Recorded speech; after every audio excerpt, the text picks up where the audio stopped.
আমি কয়দিন আগে একটা পোস্ট করেছিলাম যে বেশি স্বামী পাগল মেয়েরা নিজের সন্তানের চাইতেও স্বামীকে বেশি ভালোবাসে। দুনিয়ার সবকিছু সহ্য করে নিতে পারবে, কিন্তু স্বামীর কাছ থেকে পাওয়া কষ্ট, অবহেলা, প্রতারণা এটা একদমই সহ্য করতে পারে না। আর এই ধরনের স্বামী ভক্ত, সংসার ভক্ত মেয়েরা কষ্ট পেলে মৃত্যুর সিদ্ধান্ত নিয়ে নিতে পারবে, তারপরেও স্বামীর কাছ থেকে আলাদা হয়ে যাওয়ার সিদ্ধান্ত কখনোই নিতে পারে না। আমি সবচাইতে বেশি পরকীয়ার ভিডিও বানাই বলে মানুষ আমাকে বলে, আপনার কোনো কাজ নেই, সারাদিন একই কথা ঘ্যান ঘ্যান করেন কেন? বারবার যে বলি, প্রমাণ তো বারবার পাচ্ছেন। যেই পরকীয়ার বিষ একটা মানুষকে মৃত্যুর দিকে ঠেলে দিতে পারে, সেই বিষয়টা কতটা গুরুত্বপূর্ণ সমাজে আপনারা আরো বুঝবেন। ছোট বাচ্চা রিজিকের জন্য আমার এত কষ্ট লাগতেছে, মনের ভিতরে অনেক কল্পনা, অনেক কিছু আসতেছে।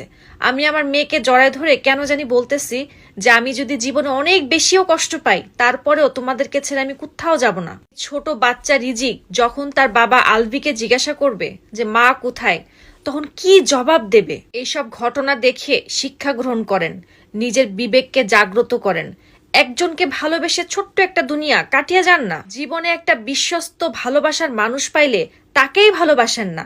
কেন 100টা লাগবে? কেন 200টা লাগবে? কি আছে এই পরকীয়ার ভিতরে বলেন? কিছুই নেই, এক ধ্বংস ছাড়া।